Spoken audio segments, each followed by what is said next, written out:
kakekku saat berburu di gunung, bertemu seekor kilin betina yang ditunggangi naga jahat. Melihat ini, kakek langsung mengangkat senapan berburu, siap untuk menembak keduanya. Namun, kilin itu berbicara dan meminta bantuan kakek.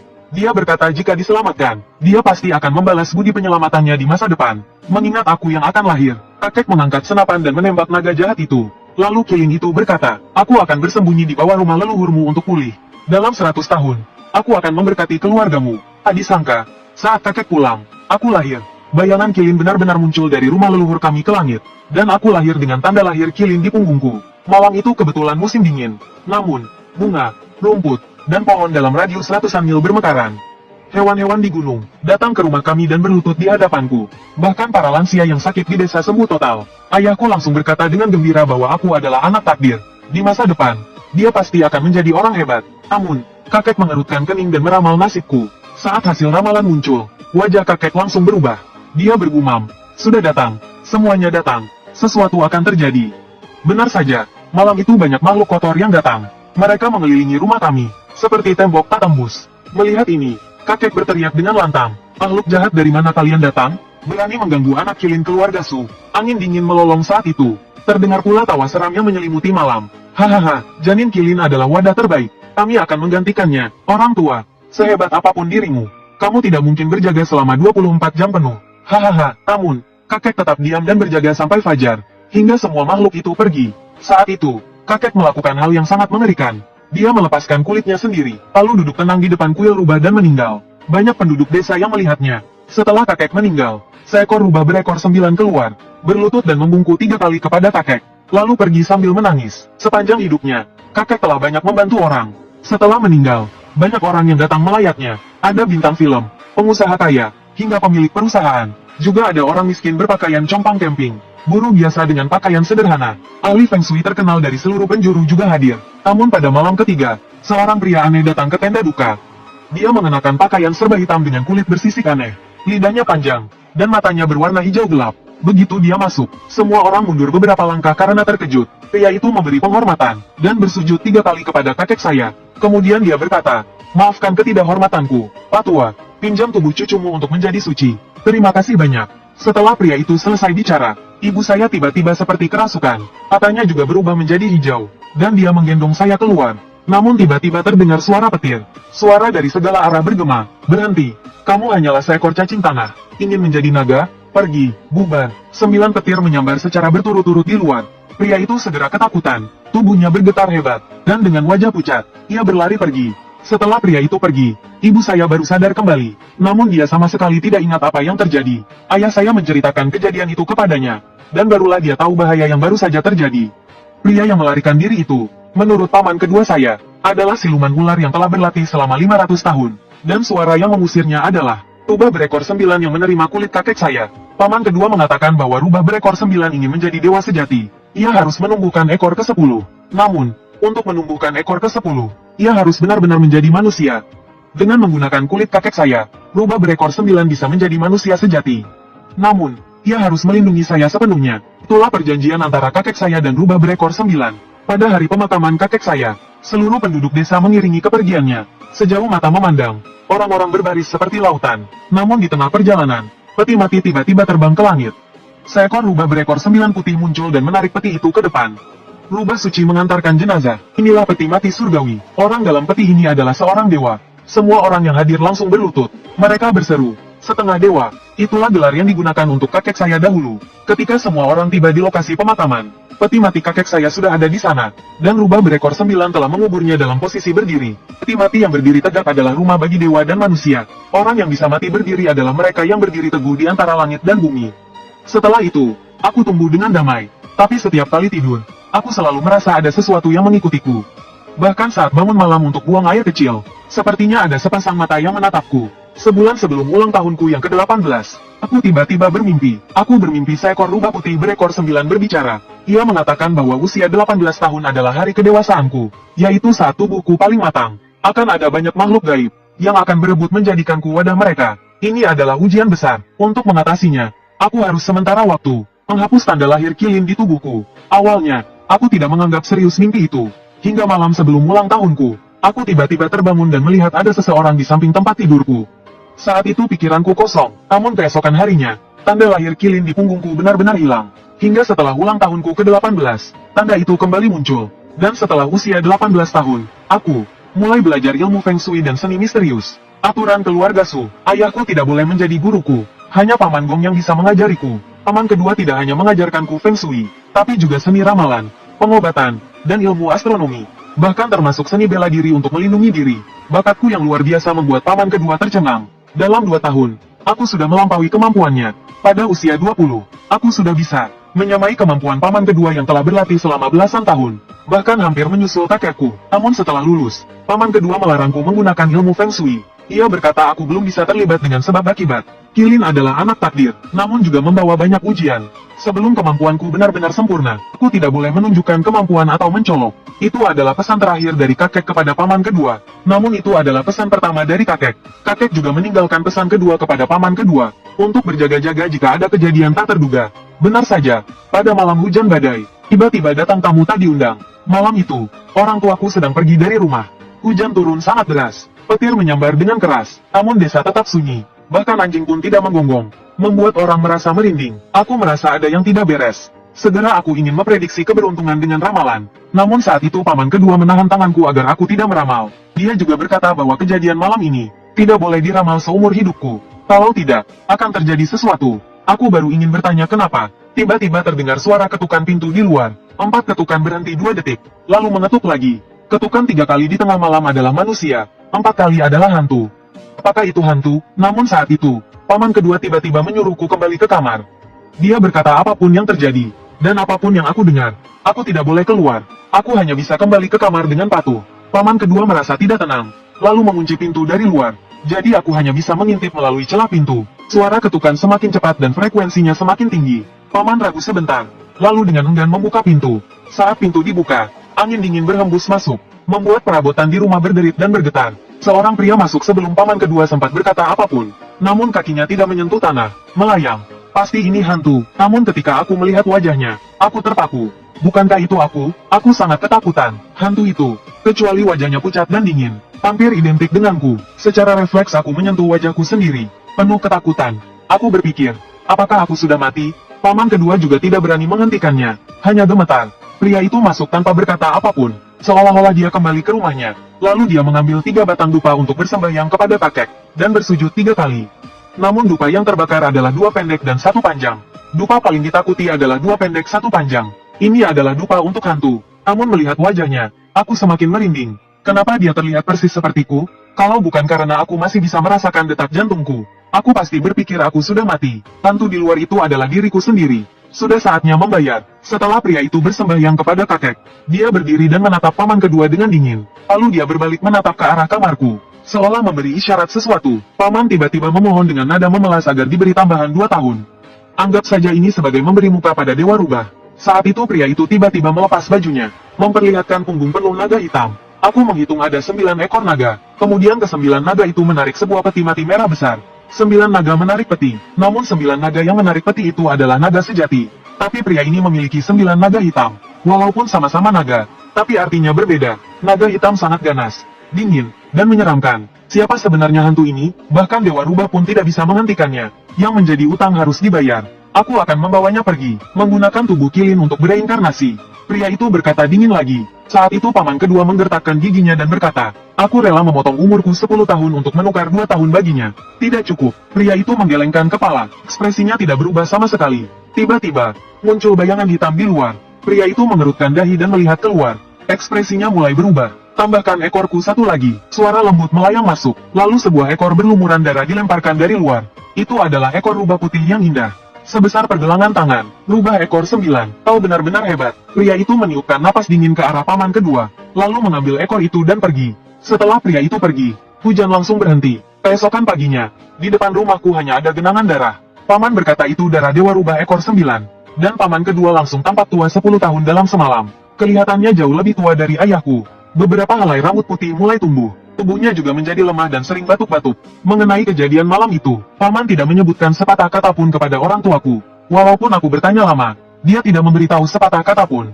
Dia juga menyuruhku untuk tidak bertanya dan tidak mencari tahu. Paman kedua kemudian membuat sebuah keputusan. Dia memberiku 2.000 yuan, lalu mengirimku ke sebuah rumah tua di kota. Rumah tua itu adalah properti keluarga Su di kota, namun dekorasinya sudah sangat tua, terletak di sudut terpencil kota. Paman juga memberiku aturan, mulai sekarang, tanpa izinnya aku tidak boleh pulang. Selain itu, aku hanya boleh melakukan pekerjaan terkait hal-hal gaib, seperti membantu orang melihat Feng Shui atau menyelesaikan masalah gaib. Pekerjaan lain tidak boleh aku lakukan.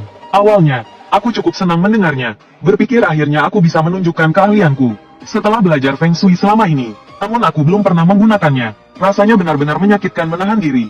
Tapi keputusan berikutnya dari paman kedua hampir membuatku pingsan. Dia berkata aku tidak boleh sembarangan membantu orang kecuali mereka datang sendiri, dan harus membawa koin tembaga dengan ukiran nama Su. Setelah aku menerima 10 koin, barulah aku bebas. Namun kapanpun juga, aku tidak boleh mengungkapkan identitasku sembarangan. Kecuali dalam keadaan terpaksa, aku tidak boleh bertindak sembarangan. Setelah mendengar kata-kata paman kedua, aku segera protes. Hanya diberi 2.000 yuan. Bagaimana jika tidak ada yang mencariku? Aku tidak bisa bekerja lain. Bukankah aku akan kelaparan? Paman kedua tersenyum pahit dan berkata dia juga tidak bisa berbuat apa-apa. Semua ini adalah wasiat kakek sebelum meninggal, yang harus dipatuhi. Kemudian dia menepuk pundakku. Dengan nada bermakna dia berkata selamat tinggal dan pergi. Akhirnya setelah 3 bulan berlalu, aku hampir mati kelaparan sebelum ada klien pertama. Seorang wanita dengan rok pendek dan stoking hitam muncul di depan pintuku. Namun melalui lubang intip, aku merasakan aura jahat. Melihat wajah wanita itu, pipinya diselimuti aura hitam, menandakan dia sedang mengalami masalah gaib. Mulutnya berkilau redup, sedikit bengkak. Ini adalah tanda masalah seksual. Hidung adalah tanah, mulut adalah air. Jika kedua bagian ini bermasalah, itu menunjukkan dia akan mengalami pelecehan. Kemudian aku membuka pintu. Wanita itu memberikan sebuah koin tembaga padaku. Katanya itu diberikan oleh kakeknya. Dia berkata dengan koin itu dia bisa mencari seorang ahli bermarga Su di rumah tua ini, yang bisa membantunya menyelesaikan masalah gaib. Ku memeriksa koin itu, dan menemukan ukiran nama Su di atasnya. Sama seperti yang dijelaskan oleh paman kedua. Sepertinya dia orangnya, namun wanita itu tampaknya merasa aku terlalu muda. Tidak seperti yang diceritakan oleh kakeknya sebagai ahli. Jadi dia memandangku dengan setengah percaya setengah ragu. Setelah masuk, dia memperkenalkan dirinya. Namanya Lin Yi, seorang model muda. Model muda, aku tidak tahu jenis yang mana. Apakah dia menemani bos atau model profesional? Lin Yi merasa ragu melihatku yang masih muda. Kamu pasti seorang pelakor, kan?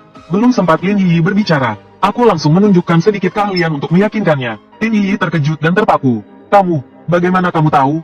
Kamu mengenalku? Setelah tersadar, Lin Yi buru-buru bertanya. Aku menggelengkan kepala dan berkata ini pertama kalinya aku bertemu dengannya. Bahkan namanya baru aku tahu. Aku bisa menebak dia adalah pelakor hanya dari wajahnya. Lin Yi memiliki wajah yang tipis, wajah khas seperti rubah. Wajah seperti ini sering menjadi pelakor. Suka mencari pria yang sudah menikah. Matanya seperti air musim semi, seperti cabang willow yang lemah. Jelas seorang pelakor. Menjadi pelakor bukanlah sesuatu yang membanggakan. Setelah aku menebaknya, Lin Yi tampak sangat malu. Namun saat itu, dia mulai mempercayaiku. Ali, tolong aku. Lin Yi buru-buru memohon padaku. Hampir saja dia berlutut. Tampaknya dia menghadapi masalah gaib yang mengerikan. Kalau tidak, dia tidak akan begitu panik. Aku memintanya untuk tidak takut dan menceritakan semuanya, agar aku bisa membantunya. Lin Yi mengangguk dan berkata semuanya dimulai seminggu yang lalu. Menjadi model muda sebenarnya sulit. Hidup hanya mengandalkan masa muda dan penghasilannya tidak besar. Jadi Lin Yi memutuskan menjadi pelakor. Dia mencari bos bermarga Li yang memiliki kekayaan miliaran. Bos Li cukup baik padanya. Namun, dia sudah memiliki istri. Tapi Lin Yi hanya menyukai uang bos Li. Apakah dia punya istri atau tidak? Itu tidak penting baginya. Namun, seminggu yang lalu, bos Li membawakan seekor anjing jenis Teddy untuk Lin Yi. Ukurannya cukup besar. Lin Yi juga menyukai anjing. Jadi dia memutuskan untuk memeliharanya. Namun anjing itu sepertinya ada yang tidak beres. Saat Lin Yi mengganti pakaian, mata anjing itu menatap lurus ke arahnya. Tatapannya seperti manusia yang lapar, dan sangat suka melihat Lin Yi mandi. Benar-benar aneh. Lin Yi ingin memberikan anjing itu. Namun bos Li tidak setuju. Dia mengatakan Lin Yi hanya berlebihan. Namun tadi malam, dia mengatakan jika Lin Yi berani memberikan dia pergi, dia akan memakannya. Lin Yi sangat ketakutan. Malam itu dia tidak berani pulang. Dia menelepon kakeknya sambil menangis. Mendengar cerita Lin Yi, aku mengernyitkan dahi. Lin Yi memang terjebak dalam masalah gaib. Wanita tidak memelihara anjing. Anjing ini kemungkinan besar bukan menjadi makhluk gaib, tapi dirasuki oleh sesuatu yang kotor. Apa yang biasanya kamu beri makan anjing ini? Aku bertanya pada Lin Yi. Lin Yi menggelengkan kepala dan berkata, Bos Li yang biasanya memberi makan anjing itu, dia hampir tidak pernah memberinya makan. Bos Li selalu memberinya daging mentah. Dia mengatakan daging itu membuatnya lebih kuat. Daging mentah, aku langsung memikirkan sesuatu. Lalu aku bertanya, apakah anjing itu matanya merah saat malam, dan sering menggertakkan gigi? Lin Yi langsung mengatakan benar. Ia bertanya bagaimana aku tahu. Dia juga bingung kenapa mata anjing itu berubah warna di malam hari. Aku langsung menepuk paha dan berkata aku mengerti. Bos Li pasti memberi anjing itu daging putih. Lin Yi tampak bingung dan bertanya daging putih itu apa. Aku tersenyum dan bertanya apakah dia pernah menonton film Dragon in Asteris. Lin Yi tampaknya mengerti dan langsung berkeringat dingin. Karena daging putih adalah daging manusia, tidak heran anjing itu bisa menjadi makhluk gaib. Hewan yang memakan daging manusia mudah menjadi makhluk jahat. Jika daging putih yang diberikan membawa dendam, maka itu akan lebih menakutkan. Dalam 7 hari, hewan itu bisa berubah menjadi roh jahat. Yang disebut daging manusia dengan dendam, adalah daging dari orang yang dibunuh. Setelah mati, tubuhnya membawa dendam. Ku berkata untung saja itu hanya anjing Teddy. Jika itu anjing yang lebih ganas, mungkin Lin Yi sudah dimakan sejak lama. Lin Yi ketakutan hingga tidak bisa berbicara. Dia tidak menyangka Bos Li berani memberi makan anjing dengan daging putih. Jadi, apakah itu berarti Bos Li telah membunuh seseorang? Dan dia menggunakan anjing itu untuk menghilangkan bukti? Tapi dia tidak menyangka anjing itu menjadi roh. Hampir membahayakan Lin Yi. Ayo, bawa aku untuk menangkap roh anjing itu. Untuk yang lainnya, terserah kamu. Aku hanya menangani urusan gaib. Urusan manusia aku tidak mau terlibat. Setelah mengetahui kebenaran, Lin Yi tampak sangat ketakutan. Wajahnya pucat. Namun, dia tetap membawa aku ke tempat tinggalnya. Dia dengan cepat mengemudi dan membawaku ke sebuah apartemen mewah. Setelah naik ke lantai, dia membuka pintu dengan gemetar. Tampaknya dia takut pada anjing Teddy di dalam. Setelah aku masuk, seekor anjing Teddy besar langsung bangkit dan menatapku tajam. Dari tenggorokannya keluar suara deraman rendah. Seperti binatang buas. Berani sekali kau, binatang. Berani melawan kakekmu. Aku berteriak keras. Lalu aku membuat tanda tangan dengan jari. Mengeluarkan sebuah jimat kuning dan membaca mantra pengendali roh. Anjing itu langsung jatuh ke tanah dan mulai kejang. Suara tangisannya seperti manusia, bukan suara menggonggong. Suara itu sangat menyeramkan. Ternyata dia benar-benar telah menjadi roh jahat dan ingin mencelakai orang. Aku tidak bisa melepaskannya begitu saja. Anjing itu melihat aku berniat membunuhnya. Dan seperti manusia, dia berlutut di depanku. Seolah-olah memohon ampun, tapi aku tidak berniat melepaskannya. Anjing itu juga bisa melihatnya. Namun dia tidak berani menyerangku. Sebaliknya, dia menyerang Lin Yi.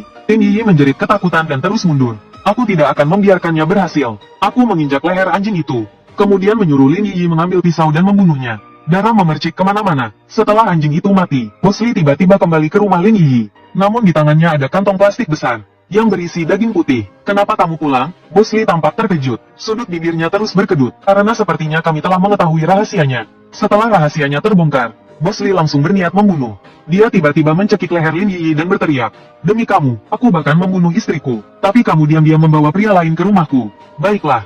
Lagi pula kamu tahu aku membunuh seseorang. Aku tidak bisa membiarkanmu hidup." Setelah mengatakan itu, Bos Li mencekik leher Lin Yi dengan keras. Lin Yi berjuang mati-matian tetapi sia-sia. Tubuh mereka terlalu berbeda ukurannya. Saat itu, Lin Yi mengulurkan tangannya ke arahku, meminta tolong. Aku tidak segera menolongnya, melainkan melihat ke arah kantong plastik yang berisi potongan tubuh dan kepala. Kemudian aku tersenyum tipis dan tertawa kecil. Beberapa detik kemudian, kantong plastik itu mulai bergerak. Bos Li buru-buru melepaskan Lin Yi. Dia mundur terus hingga akhirnya menabrak dinding. Apa yang terjadi? Bos Li gemetar ketakutan. Seluruh tubuhnya berkeringat dingin. Kembalikan nyawaku. Kepala di dalam kantong plastik itu tiba-tiba berbicara. Lin Yi tidak bisa menahannya lagi.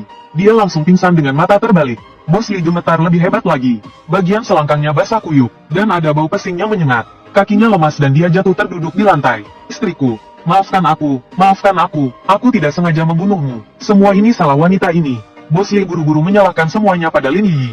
Namun permohonan maafnya sia-sia. Potongan tubuh yang menyatu langsung mencekik leher Bos Li. Setelah menjerit kesakitan, Bos Li langsung kehilangan nyawanya. Kemudian aku menghentikan mantra pengendali roh sebagai balasan atas dendam wanita itu. Karena memang dia mati dengan penuh dendam. Cepat atau lambat, dendam ini akan dibalas kepada Bos Li. Aku hanya memberikan sedikit bantuan. Namun ini pertama kalinya aku melihat hantu. Rasanya sangat menyeramkan. Kemudian aku membawa Lin Yi kembali ke rumah tua. Lalu aku melaporkan ke polisi. Lin Yi sangat ketakutan. Dia baru sadar di malam hari. Namun tampaknya dia menjadi seperti orang gila. Keadaan mentalnya terguncang. Dia terus meneriakkan, "Hantu, hantu datang, hantu, jangan mendekat padaku. Bukan aku yang membunuhmu." Ini adalah gejala orang kehilangan jiwa karena ketakutan. Untuk membuatnya sembuh, aku harus memanggil kembali jiwanya. Kalau tidak, dia bisa menjadi gila. Aku membawa Lin Yi ke tempat tidur. Lalu menyalakan sebatang dupa, menempatkannya di kepala tempat tidur. Dengan satu tangan, aku memegang mangkuk. Mangkuk itu ditutup dengan kertas kuning, dan tangan lainnya memegang sendok. Aku mengetuk kusen pintu dengan sendok. Kemudian aku memanggil Lin Yi. Tiba-tiba tubuh Lin Yi bergetar. Dia langsung sadar. Dia melihatku, dan bertanya bagaimana keadaan Bos Li. Aku berkata dia sudah mati dan aku sudah melapor ke polisi. Mayatnya seharusnya sudah diambil sekarang. Lin Yi tiba-tiba tampak sedih dan muram. Karena dia kehilangan sumber uangnya. Mencari sugar daddy baru tidak akan mudah. Aku tidak peduli soal itu. Aku sudah menyelesaikan masalahnya. Sekarang dia harus membayar. Itu adalah hal yang wajar. Paman kedua berkata tidak ada standar untuk biaya menangani hal gaib. Hanya perlu mengambil sesuai hati nurani. Kasus Lin Yi tidak terlalu sulit. Jadi aku memberinya harga diskon. 10.000 yuan cukup. Saat aku meminta uang dari Lin Yi, dia tiba-tiba ragu-ragu. Sepertinya dia ingin menghindari pembayaran. Karena dia sekarang kehilangan pendukung keuangannya. Tentu saja dia ingin menghemat sebanyak mungkin. Lagi pula masalahnya sudah selesai. Dia berpikir aku tidak bisa berbuat apa-apa jika dia tidak membayar. Setelah berbasa-basi, Lin Yi tidak memberikan uangku. Aku juga tidak ingin memaksanya. Tapi diam-diam aku mengambil fotonya. Tidak lama setelah itu, dia diam-diam meninggalkan rumah tua dan melarikan diri. Saat aku mengetahuinya, aku tidak menghentikannya. Ternyata benar, karakter pelakor memang tidak baik. Jika dia tidak membawa koin tembaga seperti yang dikatakan paman kedua, aku bahkan mungkin tidak mau membantunya. Ada pepatah mengatakan, lebih baik merobohkan 10 kuil daripada merusak satu pernikahan. Penjadi pelakor sangat tidak bermoral. Dia juga ikut bersalah atas kematian wanita itu. Jika karma berlaku, Lin Yi juga akan mendapatkan balasannya. Dan jangan pernah berutang kepada ahli Feng Shui. Aku harus memberikan pelajaran yang berat padanya. Aku mencetak foto Lin Yi, kemudian menggambar jimat hantu di belakangnya. Aku mengetuk foto itu 3 kali dengan sepatu, lalu menggantungnya di dinding. Terakhir, aku menusuk foto itu dengan jarum. Aku yakin dia akan kembali dalam 3 hari. Dan dia akan meminta maaf sambil bersujud, dan tidak lagi berpikir untuk mencari pria lain. Setelah menyelesaikan ini, aku mengambil koin tembaga yang diberikan Lin Yi dan memeriksanya dengan cermat. Aku penasaran siapa saja orang yang memiliki koin ini dan hubungannya dengan kakek. Kenapa kakek memberikan koin ini kepada mereka? Koin ini berbeda dari yang lain karena ada ukiran nama Su di atasnya. Kemudian aku menemukan, di sisi lain koin itu, ada ukiran huruf kecil U. Namun huruf itu sangat kecil dan sulit ditemukan. Saat itu juga, koin tembaga itu tiba-tiba bergetar. Aku terkejut, yang lebih aneh adalah huruf U di koin itu. Tiba-tiba memancarkan cahaya merah darah. Bang, saat aku sedang fokus pada koin tembaga itu, tiba-tiba terdengar suara ketukan pintu yang mendesak. Aku segera pergi untuk membuka pintu. Aku pikir itu Lin Yi yang kembali dengan rasa bersalah. Namun ternyata tidak. Namun, yang membuka pintu bukan Lin Yi, melainkan seorang gadis yang tidak aku kenal. Gadis itu mengenakan gaun hitam. Rambut hitam panjangnya terurai hingga pinggang, seperti air terjun. Wajahnya bahkan lebih menawan daripada Lin Yi. Kamu Su Yang, kan? Gadis itu bertanya. Suaranya sangat menggoda. Mendengarnya membuat tenggorokanku terasa kering. Kamu mengenalku? Kamu siapa? Aku buru-buru bertanya. Bagaimana gadis asing ini tahu namaku? Kamu sudah mendapatkan koin tembaga itu? Gadis itu tidak menjawab pertanyaanku. Dia malah bertanya soal koin tembaga. Aku mengeluarkan koin itu dan bertanya. Yang ini, gadis itu mengangguk dan mendorongku ke samping. Dia langsung masuk ke dalam rumah. Begitu dia masuk, cahaya merah dari koin tembaga itu menghilang. Semuanya kembali normal. Kamu belum bilang siapa kamu. Aku menutup pintu dan berbalik bertanya. Tapi saat aku berbalik, gaun gadis itu sudah dilepas. Dia berdiri tanpa busana dan berkata, aku memiliki perjanjian dengan kakekmu. Malam ini, aku akan melayanimu. Kata-katanya membuat pikiranku kosong, dan aku merasa sangat gelisah. Kakekku, aku bergumam, aku bahkan belum pernah bertemu dengannya, tapi dia meninggalkan hadiah seperti ini untukku. Apakah gadis ini ada hubungannya dengan koin tembaga ini? Saat aku sedang berpikir, gadis itu sudah mendekat padaku. Tubuh hangatnya membuatku gemetar, dan tiba-tiba, lampu mati dengan sendirinya. Menghadapi kecantikan yang luar biasa seperti ini, aku tidak punya alasan untuk menolak. Malam itu berlalu dengan kehangatan hingga pagi. Ketika matahari masuk ke dalam rumah, gadis itu sudah tidak ada. Aku bahkan tidak tahu kapan dia pergi. Tadi malam, dia seperti ular yang melilitku sepanjang malam. Aku sangat lelah hingga hampir tidak bisa bangun. Aku berpikir untuk membeli suplemen makanan, tapi melihat saldo rekeningku yang hampir habis, aku langsung merasa kecewa. Tidak ada pilihan lain selain membeli sesuatu yang sederhana. Aku membeli daun bawang dan membuat telur dadar. Kasus Lin Yi kemarin sudah menjadi berita. Sebenarnya, Bos Li itu hanya pria yang hidup dari uang istrinya.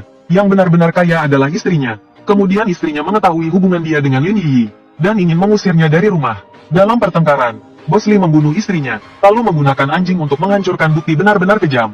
Melihat wajah Bos Li, aku tahu dia bukan pria baik, karena dia memiliki mata 3 putih. Yang disebut mata 3 putih adalah ketika mata memiliki 3 sisi berwarna putih. Ada atas 3 putih atau bawah 3 putih. Atas 3 putih menunjukkan orang yang lemah dan pendek umur, dan kepribadiannya keras kepala. Dalam keluarga, dia sering kasar terhadap pasangan. Bawah 3 putih menunjukkan sifat licik, penuh tipu daya dan sering berselingkuh. Tidak pernah puas dengan keinginan. Pria seperti ini adalah sampah dalam pernikahan. Dan Bos Li adalah tipe bawah 3 putih. Juga seorang pria yang hidup dari uang wanita. Saat aku mengutuk Bos Li, bel pintu tiba-tiba berbunyi. Aku membuka pintu dan melihat seorang pria parubaya, sekitar 30 tahun lebih berdiri di luar. Halo, ada yang bisa saya bantu? Aku bertanya dengan sopan. Pria parubaya itu, seperti Lin Yi, mengeluarkan sebuah koin tembaga, dan koin itu juga memiliki ukiran nama Su. Ini ditinggalkan oleh nenek saya, dan dia juga memberikan alamat ini. Katanya jika ada masalah gaib, datanglah ke sini. Akan ada ahli yang membantu menyelesaikannya. Pria parubaya itu berkata, melihat koin tembaga kedua membuatku sangat gembira. Aku segera mempersilakannya masuk. Setelah melihat koin itu, aku berkata, sayalah ahli yang bisa membantu Anda mengatasi masalah gaib. Namun, pria parubaya itu, melihatku yang masih muda, dia sedikit ragu. Saat itu, aku memperhatikan wajahnya dan tersenyum. Kamu diganggu oleh rubah jadi-jadian, kan? Pria parubaya itu sangat terkejut dan buru-buru bertanya bagaimana aku tahu. Aku berkata, itu sederhana. Jelas ini adalah tanda gangguan gaib. Tempat yang gelap memanggil roh-roh jahat. Selain itu, aku juga mencium aroma aneh. Ada sedikit energi jahat di tubuh pria parubaya ini. Dan ada bau khas rubah. Ini menunjukkan bahwa pria ini telah bertemu dengan rubah jadi-jadian.